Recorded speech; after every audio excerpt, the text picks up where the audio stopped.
Salah satu jenis tumbuhan yang banyak ditanam oleh masyarakat di Indonesia adalah padi. Pernahkah kamu berpikir bagaimana padi dapat menghasilkan beras? Di manakah proses tersebut berlangsung? Bagian manakah dari tumbuhan yang berperan untuk proses tersebut? Mari kita pelajari di bab 3, struktur dan fungsi tumbuhan.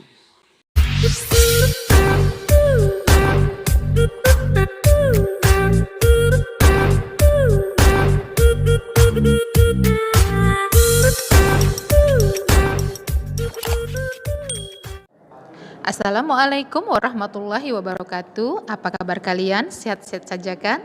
Ini adalah video pembelajaran kelas 8 IPA SMP MTS. Pada kali ini kita akan mempelajari bab 3 tentang struktur dan fungsi pada tumbuhan. Kita wajib bersyukur kepada Allah Subhanahu wa taala karena telah menjadikan negara Indonesia ini menjadi negara yang subur sehingga banyak jenis tumbuhan yang tumbuh di Indonesia. Tumbuhan merupakan makhluk hidup yang berperan dalam menyediakan oksigen, karbohidrat, protein, lemak, vitamin, dan mineral bagi manusia serta berbagai jenis hewan yang ada di bumi. Masih ingatkah kamu bahwa tumbuhan dapat diklasifikasikan menjadi kelompok tumbuhan tidak berpembuluh dan tumbuhan berpembuluh? Tumbuhan tidak berpembuluh meliputi tumbuhan lumut, sedangkan tumbuhan berpembuluh meliputi tumbuhan paku dan tumbuhan berbiji. Tumbuhan berbiji dapat dikelompokkan lagi menjadi tumbuhan berbiji terbuka dan tumbuhan berbiji tertutup. Pada bagian ini, kamu akan mempelajari lebih dalam lagi tentang tumbuhan berpembuluh. Organ merupakan kumpulan dari beberapa macam jaringan yang berbeda dan membentuk satu kesatuan untuk melakukan fungsi tertentu. Tubuh tumbuhan berpembuluh tersusun atas beberapa organ. Secara umum, organ penyusun tumbuhan berpembuluh dapat dikelompokkan menjadi organ vegetatif. Organ vegetatif merupakan organ tumbuhan yang berfungsi untuk mendukung pertumbuhan dan perkembangan tumbuhan, terutama berguna untuk penyerapan, pengolahan, pengangkutan, dan penimbunan zat-zat makanan. Organ vegetatif tumbuhan berpembuluh terdiri atas akar, batang, dan daun. Organ generatif merupakan organ tumbuhan yang berfungsi dalam proses perkembangbiakan secara generatif atau seksual. Pada tumbuhan berbiji tertutup, organ generatif terdiri atas bunga, buah, dan biji. Untuk organ vegetatif tumbuhan berpembuluh, tadi kan terdiri atas akar, batang, dan daun. Nah, satu-satu akan kita bahas ya, dimulai dari 1. Struktur dan fungsi akar.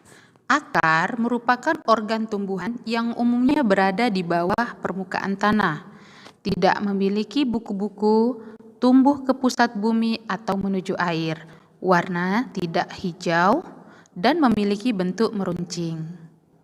Terdapat dua jenis sistem perakaran pada tumbuhan, yaitu serabut dan tunggang. Tumbuhan monokotil seperti padi, jagung, dan rumput memiliki sistem perakaran serabut. Sebaliknya, pada tumbuhan dikotil seperti kacang tanah dan mangga memiliki sistem perakaran tunggang.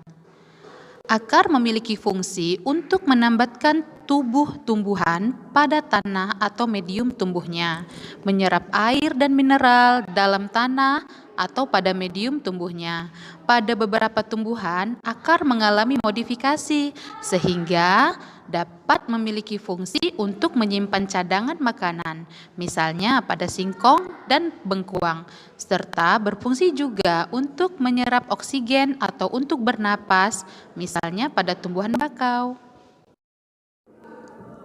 Pada wortel dan lobak, akar tunggang berfungsi menyimpan cadangan makanan yang akan digunakan tumbuhan selama perbungaan dan pembentukan buah.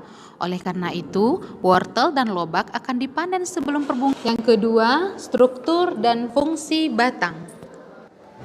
Batang adalah bagian utama dari suatu tumbuhan yang tumbuh di atas tanah, mendukung bagian-bagian lain dari tumbuhan seperti daun, bunga, dan buah.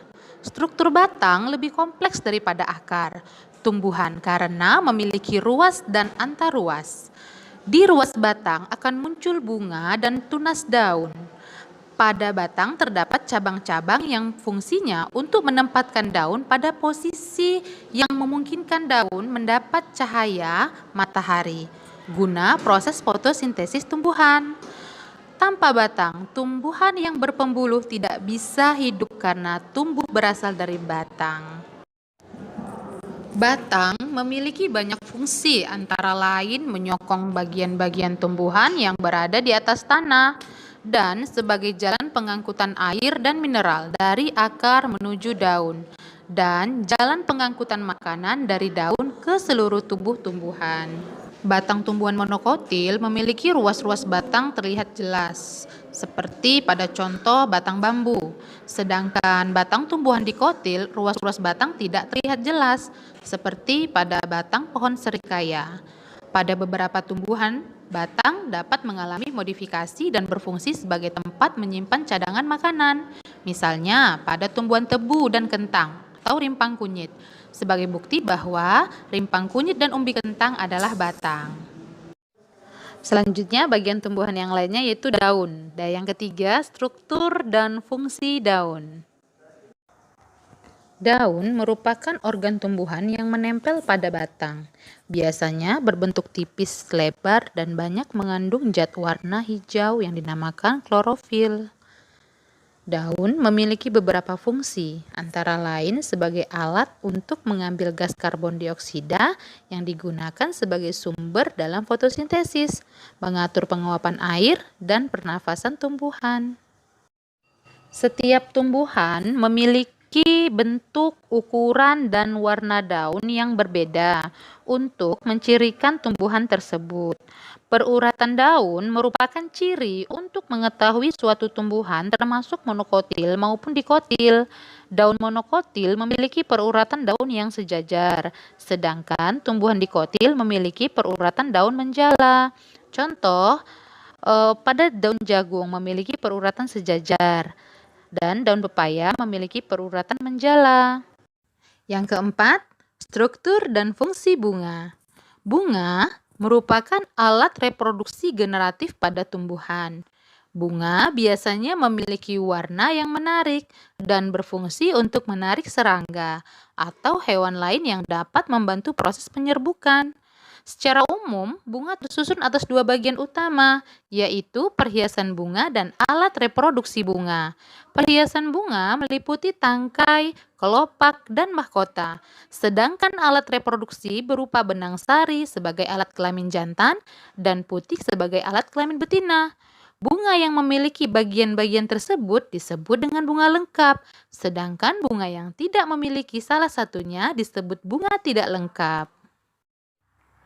Struktur bunga pada tumbuhan dikotil dan monokotil dapat dibedakan berdasarkan karakteristik bunga, yaitu jumlah bagian-bagian bunga.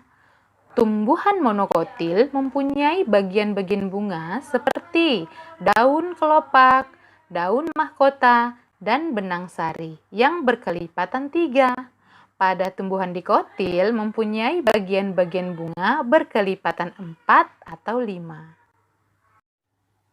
Dan yang kelima, struktur dan fungsi buah dan biji. Ketika kamu makan buah, biasanya di dalamnya juga terdapat biji ya. Tahukah kamu dari mana buah dan biji berasal? Salah satu bagian dari bunga yaitu putik atau pistilum. Putik terdiri atas 3 bagian, yaitu bagian dasar yang menggelembung disebut bakal buah atau ovarium. Bagian yang memanjang disebut tangkai putik atau stilus, dan kepala putik sebagai stigma. Di dalam bakal buah terdapat 1 atau lebih bakal biji. Pada perkembangan selanjutnya, bakal buah akan berkembang menjadi buah, sedangkan bakal biji akan berkembang menjadi biji. Demikianlah video pembelajaran kali ini tentang struktur dan fungsi tumbuhan.